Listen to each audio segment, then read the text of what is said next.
morning, if you'd like to open to Psalm 77,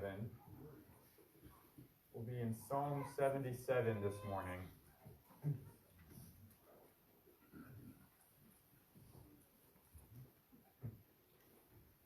Yeah, I think people do this in most sports, but the one that comes to mind most obviously to me when I think about this is, have you ever watched high school or professional tennis? And you know, what people seem to notice most about that sometimes, more than whether they make a good shot or not, is the weird noises that they make every time that they hit every time they hit the ball, right? You know, they're just known for grunting really loudly every time they hit the ball. And I've watched some interviews before. People ask, you know, why do you make a noise? Is it for show? Is it what's the reason why you're so noisy when you hit the ball? And they say that they feel that it gives them a little more strength. It just gives them a little extra oomph if they just kind of have that noise come from deep down. Somehow it lets them hit the ball just a little bit harder. And you know, they've done studies on these things, and there are some who believe that that's really true. That there's something about your voice that when you use it, you know, that you ever do that, you go to lift something heavy and you groan really loud, and something about that gives you a little boost and helps you lift something that otherwise you weren't really sure that you could lift. And that really is the mindset behind Psalm 77. He starts out in Psalm 77 in verse 1, and he says, I cried out to God with my voice. And then notice how he emphasizes it. He says, to God with my voice. And he's going to spend the rest of this psalm discussing different ways that he uses his voice in order to help him find some strength in a difficult moment. And that the voice really is a gift that God has given us that we can use in certain times to help us to find where we're going, to help us to find strength and to grow our confidence and our faith. And in verse 1 here, that I cried out, it's the idea of to shriek. Have you ever shrieked when you come across, you know, something you didn't expect to find? I do it almost every week when I run into Miss Sharon in the building and I'm not expecting to find her. I shriek real loud. She's probably heard me shriek more than anybody. And then with my voice, it's the idea of literally to cry out loud. That this verse is sort of a summary statement of what the whole psalm is going to be about. That there are times when the psalmist shrieks and cries aloud, as loud as he can with his voice, and that there's something about that helps him. And so let's consider that this morning. He continues in verse 2, and he says, in the day of my trouble I sought the Lord. My hand was stretched out in the night without ceasing. My soul refused to be comforted. I remembered God and was troubled. I complained, and my spirit was overwhelmed. You hold my eyelids open. I am so troubled that I cannot speak. I have considered the days of old, the years of ancient times. I call to remembrance my song in the night.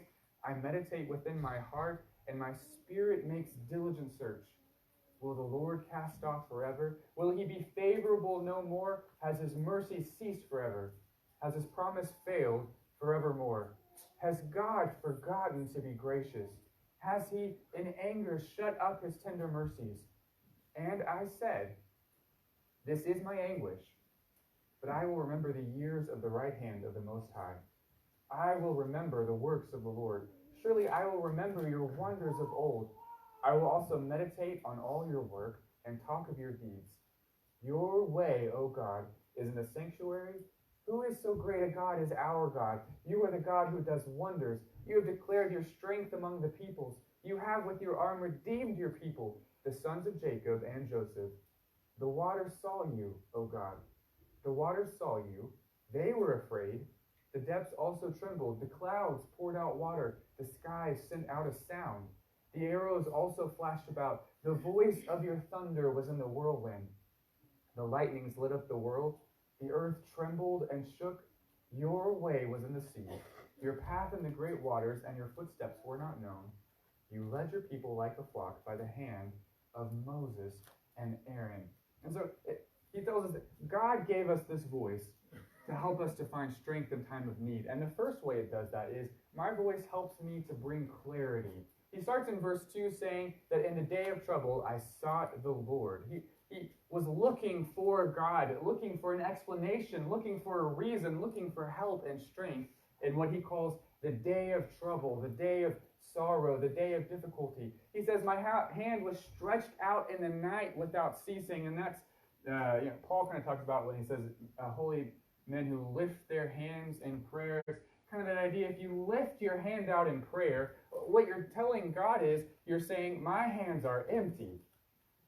I have nothing that I can offer to this situation. I have nothing, no strength within me to solve these problems, to get past this difficulty on my own. I am reaching out empty hands to you and asking you to fill them with strength, asking you to fill them, to do something so that we can get through this. And so to lift out empty hands, he says to stretch it out all night, is a sign of humility. It's a sign of asking for help, of needing strength.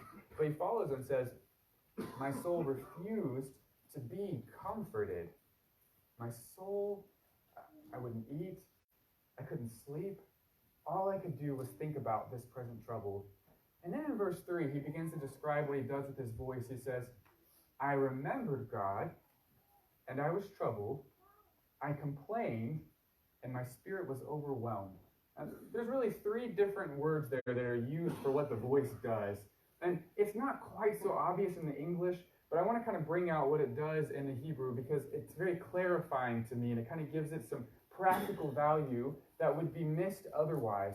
And in essence, what he's describing here is sometimes what our voices can do is they can release what you might call bottled emotions. Do you ever bottle your feelings up and someday they just kind of burst out when you don't expect them? Sometimes we kind of bottle things up. And he says, I've got all of this bottled tension. I've got all of this stress and worry and concern. But he's using his voice to sort of release this tension that's inside. What do I do if I'm stressed or anxious? What is one of the things that God has given in Philippians 4, 6, or 7 when he says, be anxious for nothing? He's seeking God. He's praying humbly. And he uses then his voice to stir up his memories. He says there in verse 3, he says, I remembered God. That's the idea literally of saying something out loud to make it easier to remember.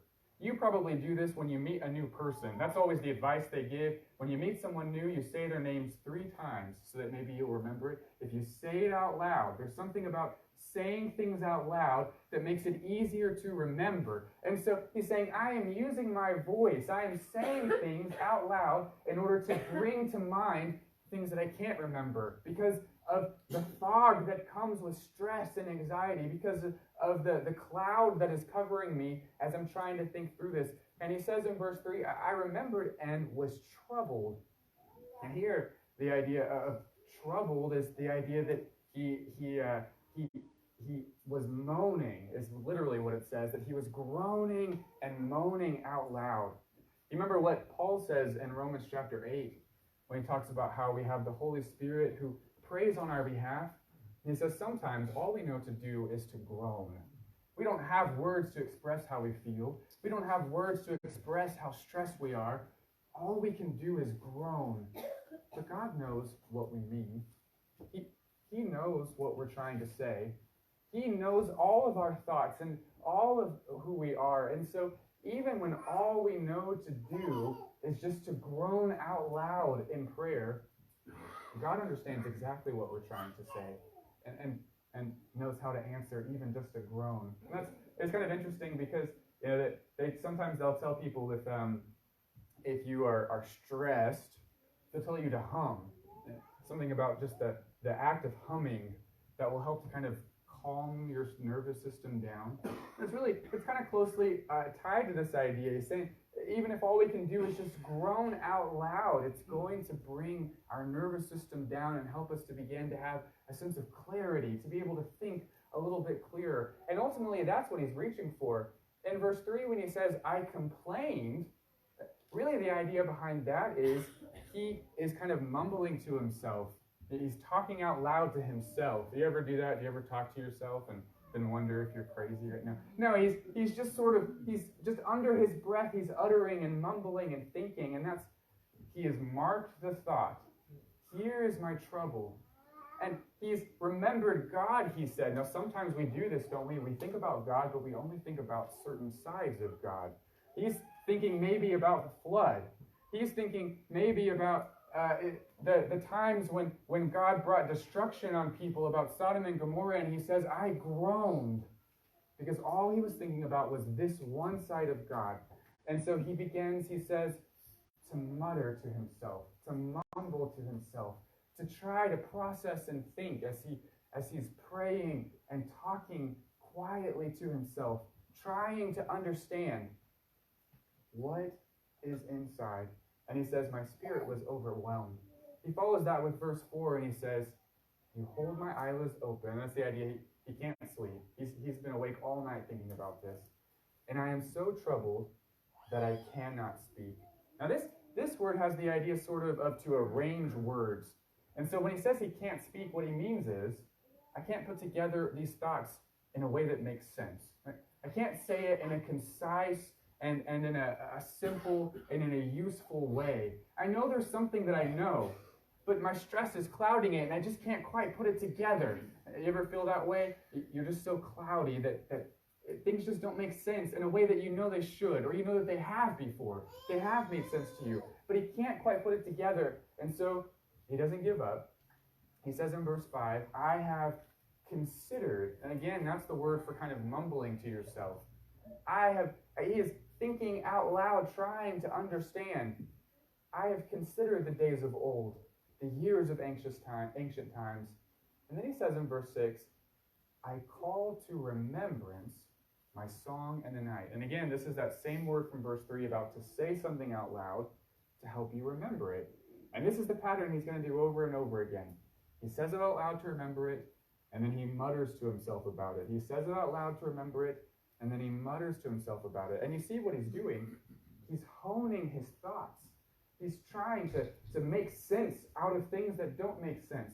Now, if you look at the before verse 1, when it gives you the little inscription about this psalm, it says that this is to the chief musician, and it says it's to Jeduthun. Jeduthun is a Levite related to Obed-Edom. Obed-Edom, you can find him in 1 Samuel. He's the guy, do you remember when David brought the ark to Jerusalem, or at least he tried to?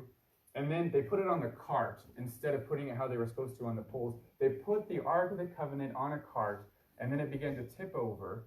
And then there was a man named Uzzah who reached out to try to stop it, but you can't touch it. And so he died. And so David was afraid then, and so they took the ark, and they took the ark to a house of Obed-Edom. And it stayed there for quite some time. And so he says he's writing this psalm to Jeduthun, a member of the household of Obed-Edom, the guy where the ark is dwelling at the moment. And it says this is a psalm of Asaph. Now, if you follow kind of the progression of psalms, what makes the most sense is, most likely, Asaph wrote this psalm when David was battling the Philistines.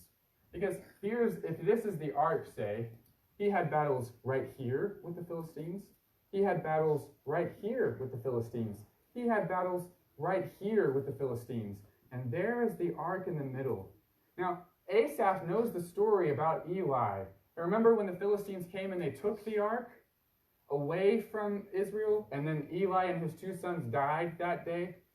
He knows the story about the ark being taken about the Philistines, and here is David, and he is battling Philistines on all sides with the ark unprotected in the middle. Now, how do you think Obed-Edom and Jeduthun felt, knowing that there were all these, maybe they could hear the noise of battle all around them? And Asaph, he is the singer. His job is to write songs and to lead the Levites in worship with the Ark of the Covenant. He doesn't want to lose God's presence either. And so in his stress, he is saying, I can barely see straight with worry. And he writes this to Jeduthun to tell him, how did I overcome that? I marked it with my voice, my memories, the things I want to remember. And then I muttered to myself to try to hone my thoughts so that things make more sense. He goes on and he says, I meditate within my heart. And that there the word is the idea of to weave thoughts together. Right? Things are beginning to make sense, and he's beginning to pull all of his thoughts into one, to tie this with that. And right, he's just describing the process of thinking and of analyzing, of understanding and comprehending. He can't just let it be understandable. He's got to really put some time and some thought into it. But he uses his voice to quietly talk to himself, to help him stay on track, to help him focus, to hone his voice, and to understand. And so he says, and my spirit makes diligent search, verse 6. Now, it's kind of like what the psalmist says in Psalm 37. Do you remember what he said in Psalm 37?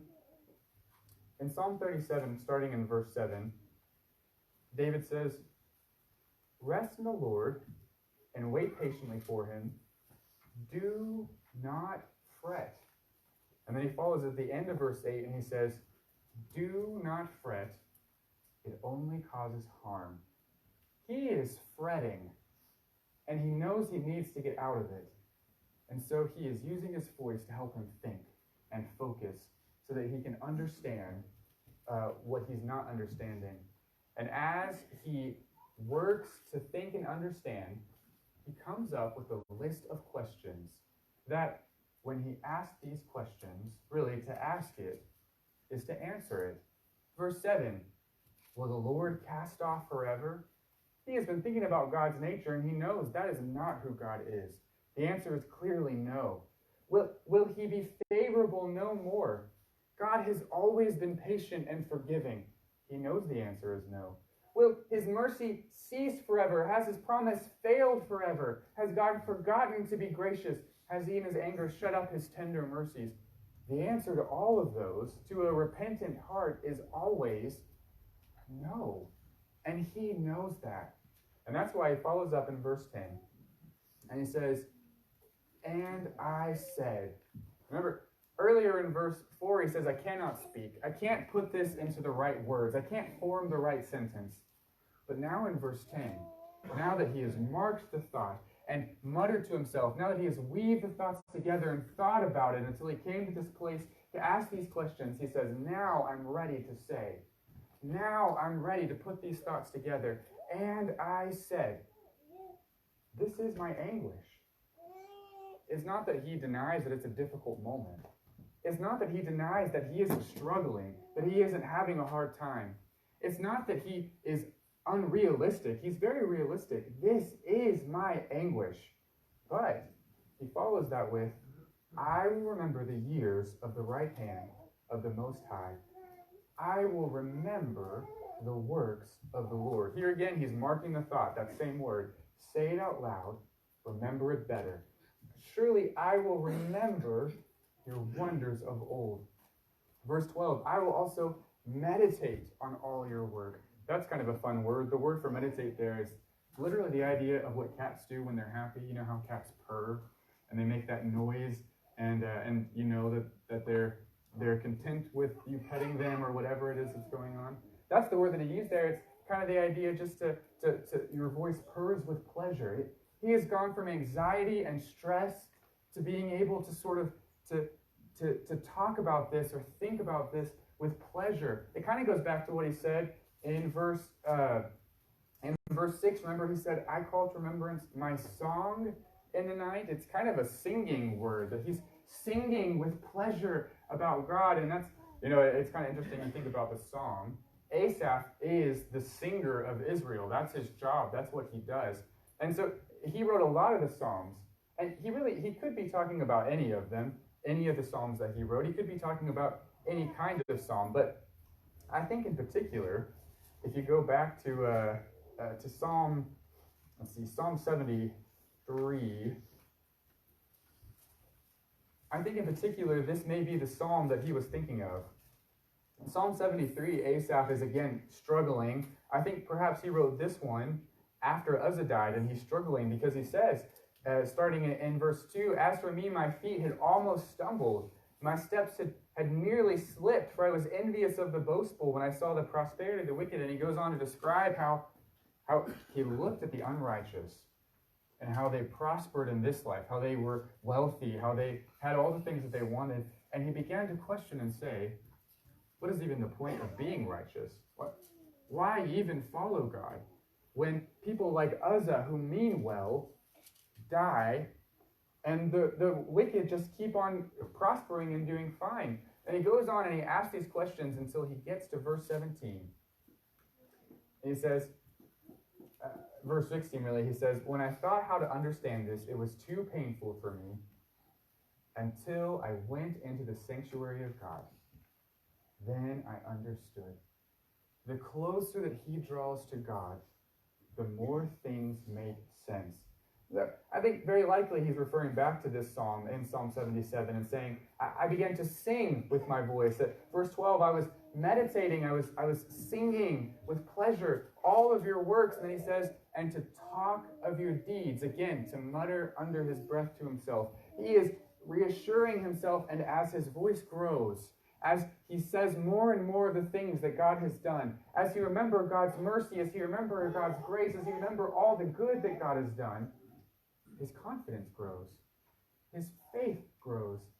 And I think there is a temptation sometimes to think of these things very abstractly. Well, think of good things God has done and your confidence will grow. And I think that's true. But I think there is some very practical value in literally doing this. That in a hard time, to begin to yourself to say, I remember God created the worlds in 7 days, and it was good. I remember God saved Noah from the flood, and it was good. I remember God promised Eve that there would be someone someday, a seed, who would crush the head of the serpent and give us victory, and that was good. I remember God made Abraham promises. I remember, and then to let your voice grow, and to let your faith grow with it until you are shouting to yourself the good things that God has done. You are thinking of the songs that we sing together, and you are singing those songs to God to remember and feel. There's something about singing, isn't there? Do you ever feel that when we're together and we sing together that sometimes that high, that emotion can sort of lift you to a different place? It can lift your faith up and you leave feeling so refreshed and sure and confident. That works when you're alone too. If you'll allow yourself to think of those songs, to sing those songs, to let your voice grow and feel your faith and your confidence grow with it. He says, I will talk of your deeds. And here's what he says in verse 13. Your way, O God, is in the sanctuary. Where is God found? And what does God do? It's found where he dwells.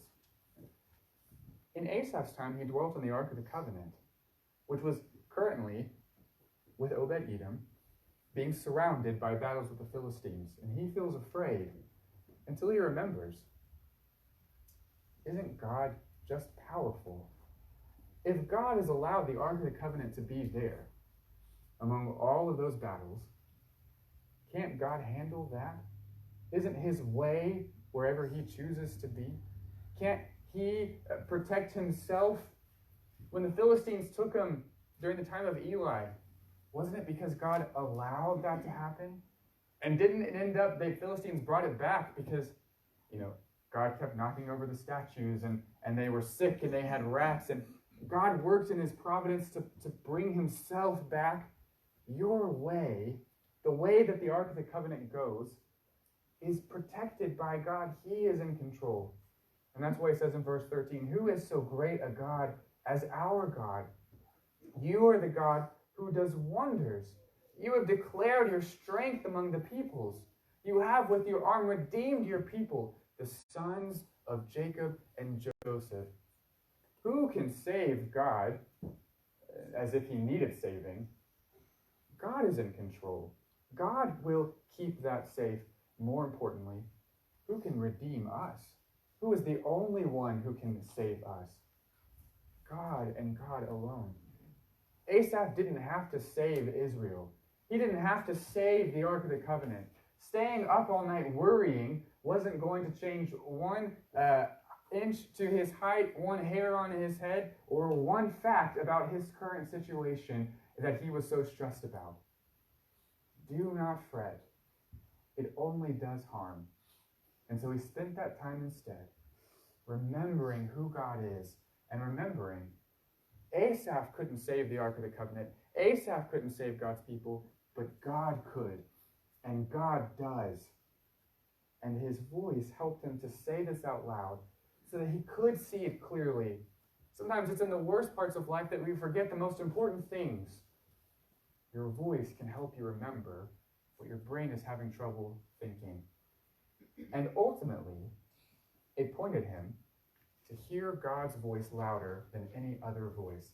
Notice verse 16. He says, "The waters saw you, O God. The waters saw you, and they were afraid." Now, he's referring back to the Red Sea, in this moment when Moses parted the Red Sea and the people crossed through it. And to say that the waters saw you is to say God commanded the Red Sea to part, and they listened. Now, if nature itself will listen to God and do supernatural things just because God says so, how much more should I listen to God? How much more should we listen to God? If Jesus can stand up and command a storm to stop and bring peace to his disciples on the boat with them, how much more should we listen to God when he says, "Peace, be still," and accept the peace that he offers us? He says in verse 17, "The clouds poured out water, the skies send out a sound. Your arrows also flashed about. The voice of your thunder was in the whirlwind. The lightnings lit up the world. The earth trembled and shook." And so he's moving on now to the wanderings in the wilderness, and then at Mount Sinai when he descended and there was the lightning and the thunder. And these are all images of God's voice. And when you come across references to lightning and thunder and earthquakes and smoke and things like that throughout the Bible, most often it's a reference to how loud God's voice is. And God's voice is loud, not just because he is a big God, but because his voice is worth listening to. God's voice is loud because it is the voice that we should hear louder than any other voice. God's voice is loud because he wants our attention and he deserves our attention. And so nature heard God's voice louder than any man's voice. I should hear God's voice loudest. And what helps me to get there is when my voice is shouting things about him. That helps me to listen closer to his voice. That helps me to hear his voice loudest. Verse 19, he says, "Your way was in the sea." Now remember what he said in verse 13? Your way is in the sanctuary. Here he says, your way is in the sea. There's a parallel there. God willingly allowed the Ark of the Covenant to go into the Red Sea, where waters could have crashed down on it at any time. Why would God allow his presence to go into such a dangerous, tenuous situation? Because God was not worried. God was in control. God knew what would happen. God knew it could be safe there. Now, it's there in between all these battles with the Philistines. Why would God allow his presence to be surrounded by all of these enemies and all of these battles? That's the same as the Red Sea. God knows. God is strong enough. God is capable. And he can keep us safe too. Your path was in the great waters. Your footsteps were not known. That what happened after everyone got out? The waters covered back over, and no one could find the traces of their footsteps under the Red Sea. It was completely covered because God knows how to keep us safe, and God knows the exact moment to bring all of those waters back down. God is completely in control. And you led your people like a flock by the hand of Moses and Aaron. Moses and Aaron heard God's voice louder than anyone for most of their lives. And the people followed them, sometimes reluctantly, because Moses and Aaron were listening to God's voice. God is still speaking to us today. He doesn't speak to us in a bush of fire. He doesn't speak to us in a pillar of cloud and fire. He speaks to us. Our pillar of cloud and fire is this word. He speaks to us through the message that the apostles and the prophets wrote down for us. He speaks to us through the message that Jesus promised he would send through the Holy Spirit and did send. A complete message, a full message that has everything God wants us to know. God is still speaking loudly today. Paul says in 1 Corinthians 13, more complete and more loudly than he ever did through the Bible. All we have to do is be willing to listen and to hear it louder than any voice around us. Our own voice, our parents' voice, our neighbor's voice, our employers' or co-workers' voice. The loudest voice around us should always be God's. And by accepting and absorbing God's voice into our lives, we will find the strength and the confidence and the faith to overcome and to remain faithful, to remain calm and secure, no matter how fierce the battles of life get, no matter how big the storms of life become. We are always able to remain faithful. It's your voice that helps you do what Peter says in 1 Peter 5:7. Cast all your cares upon him, for he cares for you. He wants to know what you struggle with. He wants you to talk about your difficulties. And you can certainly pray them in your head, and sometimes that's the best way to do it. But there is something about saying it out loud that really makes a difference.